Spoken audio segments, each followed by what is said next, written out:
Hi, I'm Brian Finestein. I'm the CEO of St. Clair's Health, and welcome to Let's Talk Health. We have a large Spanish-speaking population that St. Clair's serves, and we wanted to take this opportunity to run our Let's Talk segments in Spanish because we think you need more information on the COVID disease, both having to do with the disease process as well as our post-recovery services for COVID.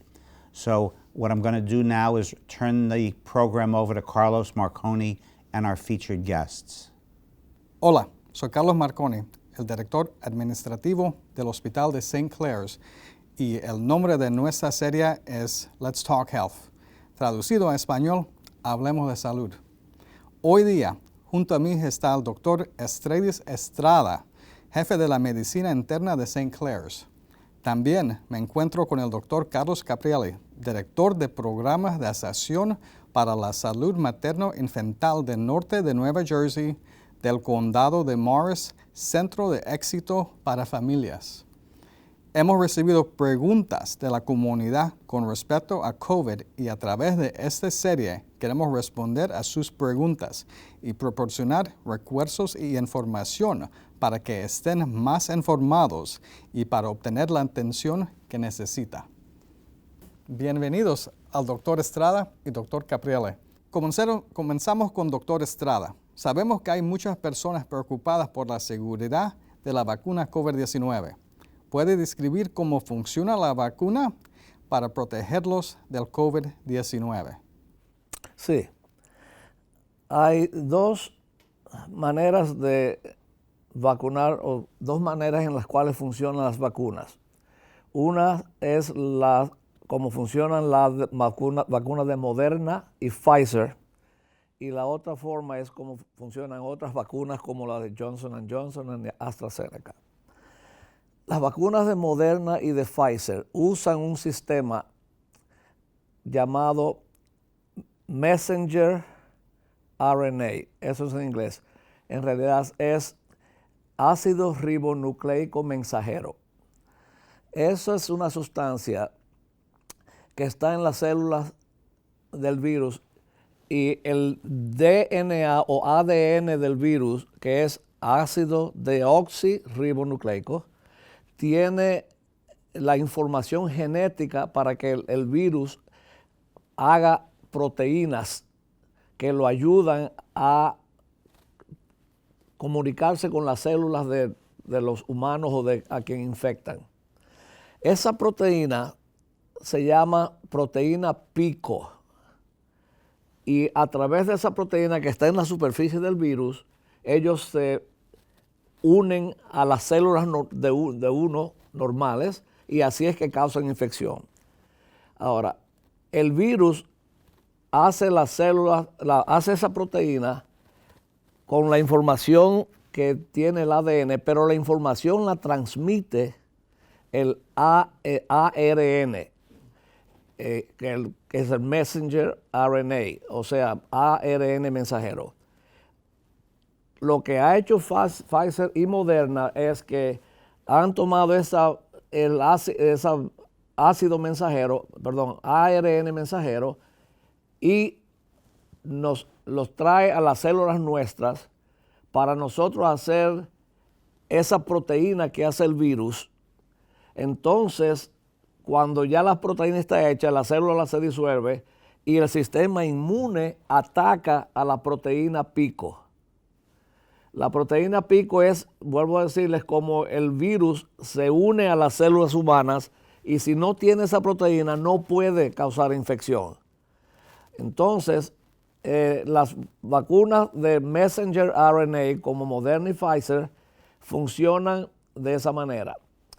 Las vacunas de Johnson & Johnson y otras usan, en lugar de un mensajero, un ARN mensajero, usan un virus, un adenovirus que es inerte, que no causa infección al humano, pero en lugar de ser el ARN que lleve la información a nuestras células, la que trae la información del virus a nuestras células es el otro virus, que es un virus que no causa infección.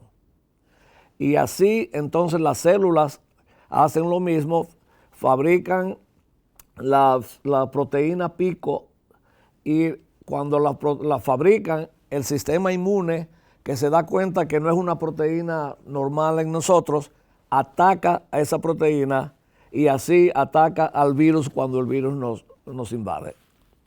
Doctor Estrada, ¿hay alguna diferencia entre las vacunas? Esas son las diferencias fundamentales y hay otras diferencias. Las vacunas, por ejemplo, de Johnson & Johnson requieren una sola dosis. Las vacunas de Moderna y Pfizer requieren 2 dosis. Sin las 2 dosis no están completas. Esa es otra diferencia. Y además de eso, las vacunas de Johnson & Johnson y AstraZeneca no tienen que refrigerarse severamente, sino moderadamente. Se necesita menos refrigeración, una refrigeración menos intensa. Lo mismo, la Moderna también necesita menos refrigeración que la de Pfizer, pero esas son otras diferencias que hay en las vacunas. Doctor Capriele, hemos escuchado preocupaciones de la comunidad acerca de que la vacuna tiene un chip que los localice y que la vacuna podría afectar nuestro ADN. ¿Es esto cierto? No, por supuesto que no. La versión esta del chip es una cuestión fantasiosa, una de las tantas cosas que la desinformación nos ha provisto durante estos últimos tiempos. La vacuna lo que tiene, como bien dijo el doctor Estrada, es un ARN mensajero. Quisiera explicar un poquitito cómo es que funciona esto en la célula. La célula tiene el ADN en el núcleo. Todas nuestras células tienen ADN, que es el material genético, en el núcleo. Cuando la célula necesita hacer proteínas, copia una parte de ese ADN, que habitualmente llamado un gen, y lo envía fuera del núcleo de la célula en forma de ARN mensajero. Ese ARN mensajero hace que la célula produzca proteínas. Puede ser hemoglobina, puede ser múltiples distintas proteínas, entre ellas anticuerpos. Entonces, lo que la vacuna hace es inyectar un ARN mensajero. Ese ARN mensajero hace que la célula produzca anticuerpos. Pero el ARN mensajero puede salir del núcleo, no puede volver a entrar, por lo tanto no puede cambiar el código genético. Es imposible. Entonces, todas esas cuestiones hay que eliminarlas de plano. No hay ninguna cuestión que tenga que ver con control o con estas cuestiones que son más de ciencia ficción que de la realidad sanitaria. Doctor Capriele, muchas mujeres jóvenes o embarazadas están preocupadas porque la vacuna puede afectar su capacidad para quedar embarazadas o puede no ser buena para sus embarazos. ¿Cómo responde a esas preocupaciones? Hay distintos tipos de vacunas, como bien dijo el doctor Estrada, ¿no es cierto? Hay vacunas que son a gérmenes muertos, hay vacunas que son a virus atenuados, hay vacunas que son tóxicos, como por ejemplo la de la toxina del botulismo, por ejemplo, o del tétanos. Entonces, cuando una persona recibe una vacuna que no tiene gérmenes, no hay ningún tipo de problema, no va a causar enfermedad.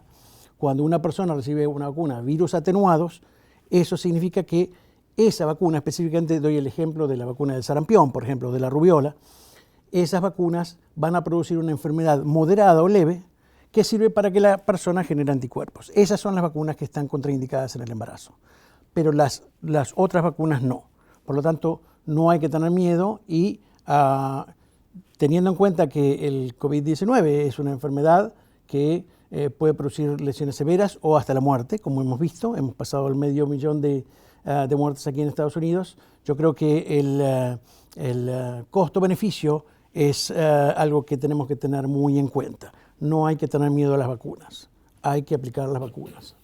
Doctor Capriele, durante esta pandemia, ¿aconseja a la gente que no viaje Sí, yo aconsejo a la gente que no viaje, a menos que sea muy importante o que sea una cuestión inevitable. Por ejemplo, si alguien tiene que viajar porque hay una cuestión familiar o por otra cuestión así que es impostergable, bueno, actualmente algunos viajes están permitidos, sobre todo a nivel doméstico, cabotaje, pero, por ejemplo, si alguien no tiene la necesidad de viajar, es un riesgo que fácilmente puede evitarse. No falta mucho, tenemos la luz al final del túnel. Si nos apresuramos, a lo mejor cometemos un grave error. Lo ideal es no apresurarnos, esperar que las cosas vuelvan más a la normalidad y entonces sí vamos a poder viajar todos. Doctor Caprielli, ¿qué consejo oferta a las personas que necesitan viajar? Bueno, primero que nada, si tienen que viajar a otro país, verifiquen cuáles son las reglas de ese país. Porque si es una cuestión fundamental, como dije antes, una cuestión que es inevitable, uno corre el riesgo. Pero si es una cuestión de placer, de simplemente turismo o de salir después de toda esta cuarentena, yo les diría que tengan en cuenta que hay países que hacen hacer una cuarentena cuando llegan. Hay que tomarlo muy en cuenta. Hay países que directamente en este momento no están aceptando, por ejemplo, Australia y Nueva Zelanda no aceptan ningún tipo de persona extranjera. Hay países que lo aceptan, pero dicen que tienen que estar 14 días en un hotel. Verifiquen bien, porque lo que puede ser un viaje de placer se puede transformar en un viaje inolvidable, pero por otro motivo. Pasando a otro tema, doctor Estrada. Una vez que una persona recibe la vacuna, ¿qué tan importante es programar la segunda inyección? ¿Puede saltarse la segunda dosis? Sumamente importante, porque la primera dosis solamente confiere una inmunidad parcial y no sabemos cuán duradera. Sin la segunda dosis no hay protección correcta. La protección es deficiente totalmente. Para decir, no se puede saltar la segunda dosis. No, la segunda dosis debe ponerse. Okay. Doctor Caprielli, ¿hay efectos secundarios de la vacuna? Sí, todas las vacunas tienen efectos secundarios. Decir que no sería inútil porque sería ir contra la realidad. Pero hay que ver qué efectos secundarios, ¿no es cierto? Mucho se ha hablado sobre la vacuna contra el COVID-19, que puede tener efectos como, por ejemplo, alergias. Lo que se ha descrito hasta ahora de alergias es tan mínimo que prácticamente es algo que debemos desechar. Creo que, si mal no recuerdo, yo vi hace un par de días un informe en el cual en Estados Unidos, que ya se aplicaron más de 50 millones de dosis de vacunas, hubo un caso de enfermedad alérgica importante, severa, y que la persona lo pudo superar con un tratamiento normal en cualquier hospital, ¿no es cierto?, a donde fue tratado y se fue a la casa. De modo que eso es otro de los mitos que debemos eliminar. La vacuna contra el COVID-19 no tiene reacciones adversas en prácticamente nadie. Siempre hay alguna persona que puede tener, pero es mínimo. Y vuelvo a decir, el costo-beneficio, es decir, a lo mejor uno tiene que recibir alguna medicación contra la alergia, solucionado el caso, pero mientras tanto tiene la protección contra una enfermedad que es potencialmente mortal. Doctor Estrada, ¿hay otros efectos secundarios en los pacientes? Sí, fiebre, malestar general, dolor en el lugar donde está la inyección, ponen la inyección. Ese es uno de los efectos secundarios más frecuentes. Dolores en el cuerpo en general. Esos son los efectos secundarios más frecuentes, pero no he visto ningún efecto secundario severo en ninguna persona. Como dijo el doctor, definitivamente el beneficio potencial es mucho más grande que los efectos secundarios o el riesgo. Doctor Caprielli, ¿dónde puede registrarse las personas para la vacuna y qué datos personales son guardados en el sistema de vacunas acerca de la persona? Las personas sin un estado migratorio legal, ¿se pueden vacunarse? Qué pregunta importante, porque justamente esto es otro de los mitos que existe. Nadie le va a preguntar su estatus migratorio. cuando se anota. ¿Dónde puede anotarse? Bueno, nosotros hemos publicado en nuestra página del partnership en forma continua, actualizamos los lugares en donde, que se van agregando para poder hacerlo. Hay un registro estatal en donde se puede ir fácilmente y uno se anota. Lo único que piden ellos es nombre y apellido, el teléfono, el email address, el correo electrónico, y hacen preguntas personales, pero de tipo qué enfermedades tuvo, si tiene algún tipo de condición en su salud que pueda afectar de alguna manera, porque de esa forma le dan prioridad a quienes tienen, por ejemplo, enfermedades como obesidad, tabaquismo, hipertensión, etc. Pero no hacen preguntas, vuelvo a decir, es como el mito del chip, ¿no es cierto? Como que lo van a seguir, no, los indocumentados tienen que estar conscientes que aquí nadie le va a pedir una información que sea para perjudicarlos. Si ustedes van y se anotan, ustedes van a ver que ahí lo único que le preguntan son cosas que de pronto ni en el correo le piden tanta información personal. Entonces, es simplemente para poder ubicarlos porque necesitan darle el turno y verificar que usted cumple con los turnos, ¿no es cierto? Pero hay que hacerlo, no hay que tener ningún tipo de temor. No, ICE o cualquier otra agencia federal no tiene ningún tipo de conexión con esto y es más, la información que dan no es ninguna información que nadie que no pueda dar, ¿no es cierto? Dr. Capriale, ¿cuánto cuesta la vacuna? No, la vacuna uno se anota y de pronto preguntan si uno tiene seguro, simplemente para cargarlo en seguro, y si no tiene seguro se anota igual y le dan un turno igual. Doctor Estrada, una vez que las personas reciben la dosis de la vacuna, ¿necesitan seguir usando una máscara, distanciamiento social y lavarse las manos? ¿Por qué? Sí, la respuesta es sí. Claro, si ya usted está vacunado, tiene un riesgo menor de transmitir el virus, pero todavía puede. No tiene usted que enfermarse con el virus para transmitirlo. Entonces, si usted está vacunado y alguien que tiene el virus se lo transmite a usted, no se enfermará, no sentirá síntomas, pero por un tiempo usted puede retransmitirlo a otras personas. Esa es la razón por la cual, aunque estemos vacunados, debemos continuar teniendo esas precauciones. Eventualmente, cuando haya suficiente cantidad de gente vacunadas completamente, esas restricciones van a mejorar o eventualmente se van a eliminar completamente. Pero hay un concepto, el herd immunity, herd es el rebaño, exacto. Inmunidad del rebaño, que significa que cuando ya la gran mayoría de los miembros del rebaño, en este caso de la ciudadanía, esté vacunada, ya eso baja enormemente el índice de transmisión. Entonces, en ese tiempo se podrá evitar, o sea, vamos a poder reducir las restricciones o eliminarlas. Doctor Capriale, ¿todavía se puede contagiar con la COVID después de recibir la vacuna? De obtener la enfermedad después de la vacuna. Bueno, hay que tener en cuenta dos cosas. Primero, bueno, lo que dijo el doctor Estrada no lo voy a repetir porque eso es lo que puede ocurrir eventualmente. Lo otro es que cuando nosotros decimos que la vacuna tiene por ejemplo, un 92% de efectividad, esto significa que al 92% de las personas no le va a causar ningún tipo de daño.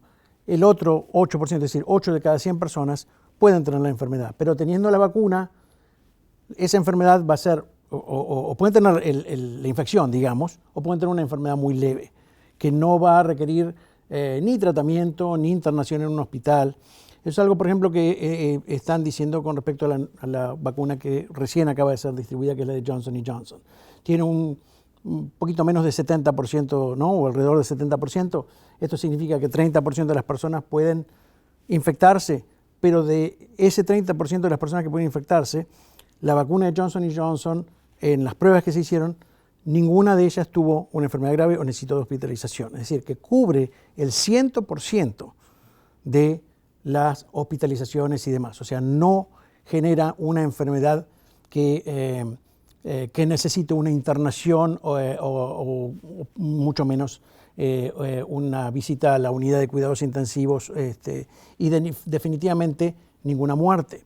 Entonces volvemos a decir, si estamos lidiando con una enfermedad que es potencialmente mortal y tenemos una vacuna que en el peor de los casos evita que nos enfrentemos con la muerte o una enfermedad grave, yo no lo pensaría dos veces, hay que vacunarse. Doctor Estrada, si usted puede aconsejar a los espectadores sobre COVID o la vacuna, ¿qué les aconsejará? Definitivamente no hay ninguna razón por la cual no se vacune a los adultos, excepto todavía a los niños no lo están vacunando, pero los niños tienen un riesgo ínfimo de tener una enfermedad seria de todas maneras. En el futuro, ya están haciendo estudios, en el futuro probablemente se van a vacunar niños, pero esto es para luego. Por el presente, primero, todas las personas que tengan un riesgo alto de tener una enfermedad severa o muerte deben ser vacunados primero, como por ejemplo personas con enfermedades pulmonares, diabetes, obesidad y todas las personas de más de 65 años de edad. Algo curioso es que las mujeres toleran la enfermedad mejor que los hombres. Eso no significa que no deben vacunarse. Todavía igualmente deben vacunarse. Pero resulta que la información genética sobre inmunidad reside en el cromosoma X. Las mujeres tienen 2 cromosomas X. Nosotros tenemos uno solo. Por eso, en sentido general, las mujeres tienen una inmunidad más potente que nosotros los hombres. Tú dirías, eso no es justo, pero ellas pagan un precio por eso, porque también las mujeres tienen más enfermedades que se deben a una exageración de la respuesta inmune, como por ejemplo artritis reumatoide y ciertos problemas de tiroides, etc. Pero, en resumen, todos los adultos eventualmente deben ser vacunados, comenzando primeramente con los de más alto riesgo. Gracias, doctor Estrada y doctor Caprielli, por compartir información importante. Agradecemos a nuestros espectadores por ver Hablamos de Salud y los invitamos a buscar eventos futuros. Visiten nuestro site en el web www.stclair.com, así es, stclairs.com. Si te perdiste algún evento, ve a St. Clair's en YouTube. Gracias.